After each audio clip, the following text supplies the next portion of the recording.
நம்ம ஃபஸ்ட்டு ஒரே ஒரு கோழி தான், இது மாதிரி கருப்பு கலர் பொட்டை கோழி தான் வாங்கினோம். வாங்கி அந்த கோழி அடை கூட்டி வச்சு அதில் வந்து ஒரு 4 பொட்டைக்கோழி வந்துச்சு. அந்த 4 கோழியை அடை கூட்டி வச்சேன். அதுக்கப்புறம் அது தனித்தனியாக அந்த 2 கோழியும் விட்டுட்டேன். வெளியில் திறந்து விடுவோம். பார்த்திங்கன்னா அந்த கோழியெல்லாம் காக்கா தூக்கிட்டு போயிடுச்சு. ஏதோ ஒன்று தூக்கிட்டு போயிடுச்சு. 2 குஞ்சு தான் வச்சுருக்கு. அதுக்கப்புறம் 2 கோழியை ஒரே நாளாக சேர்த்து அடை கூட்டி வச்சேன். அந்த 2 கோழியில் வந்து ஒரு 23 முட்டை குஞ்சு பொரிச்சிச்சு. அந்த 23ல் ஒன்று தான் இறந்து போயிடுச்சு. அப்புறம் பார்த்தேன், ரெண்டும் நம்மளால் வச்சு தனித்தனியாக வச்சு பார்க்க முடியல. அதனால் ஒரே கோழியில் 2 கோழி குஞ்சும் ஒரே கோழிக்கிட்ட விட்டுட்டேன். பாருங்க இவ்வளோ அழகாக பார்த்துட்ருக்கு அனுசரித்து. இப்போ இவங்க தான் இந்த 22 கோழி குஞ்சும் பார்த்துக்கிறாங்க. கொஞ்ச நேரம் தீனி போட்டுட்டு அடைச்சி வச்சுருவேன். வெளியே எங்கேயுமே மேய்ச்சலுக்குலாம் விடுறதில்ல. பாருங்கள் எப்படி அழகாக மேய்துன்ட்டு. ஒரு அம்மா மாதிரி எல்லா கோழியுமே தன்னோட சொந்த குஞ்சு மாதிரி பார்த்துட்ருக்கு இந்த கோழி. இப்படி வச்சாதாங்க கோழி எல்லா குஞ்சுமே காப்பாற்ற முடியும். நம்ம வெளியே குஞ்செல்லாம் விட்டு மேய்ச்சலுக்கு அவங்க தாய்க்கோழி கூட விட்டோம்னா குஞ்செல்லாம் ஏதோ ஒன்று பிடிச்சிட்டு போயிடுது. இப்படி வச்சோம்னா நல்லா எல்லா கோழியும் காப்பாற்றிடலாம். 22 குஞ்சு இருக்குது இதில். இது ஒருத்தவங்க கீழே ஓடிட்டாங்க.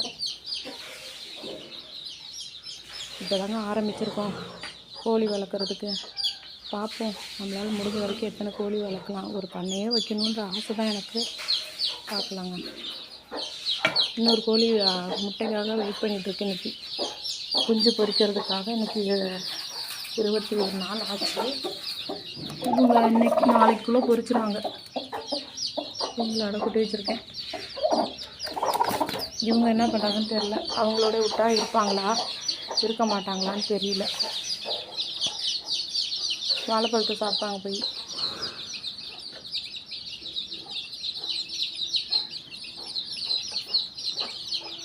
அவங்க 2 பேரும் பாருங்கள். அவங்கள பார்த்தீங்கன்னா இவங்க ஒரு 11 குஞ்சு பொரிச்சாங்க. இந்த வெள்ளைக்கோழி அவங்க 2 தான் வச்சுருக்காங்க. காலையில் 2 இருந்துச்சு. அதுலேயும் ஒன்று எங்கே விட்டுட்டு வந்தாங்கன்னு தெரில. 1 தான் இருக்குது. அதனால் நம்ம மேய்ச்சலுக்கு விடக்கூடாதுங்க கோழி குஞ்செல்லாம். விட்டோம்னா ஒரு கோழி கூட மிச்சம் வராது. இன்னும் நிறைய பேர் இருக்காங்க, வெளியில் போயிருக்காங்க கருப்பு கோழிங்க எல்லாமே. உங்களுக்கு தெரிஞ்சு எப்படி கோழி வளர்க்கணும், எப்படி கூண்டு அடிக்கணும்னு எனக்கு சொல்லுங்கள். நான் இந்த மாதிரி பஞ்சாரத்தில் தான் வச்சு அடைக்கிறேன். கீழே சாக்கு விரிச்சு போட்டு பஞ்சாரத்தில் வச்சு தான் அடைச்சி வளர்க்குறேன். நீங்கள் உங்களுக்கு எப்படி வளர்க்கலாம், எப்படி குஞ்சுகள்லாம் பாதுகாக்கலாம், என்ன தீவனம் வைக்கலாம். நான் அரிசி மட்டும் தான் வைக்கிறேன், கம்பு அரிசியும் வைக்கிறேன்.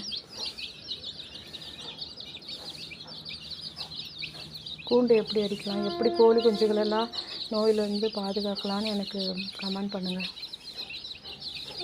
பாய்ங்க.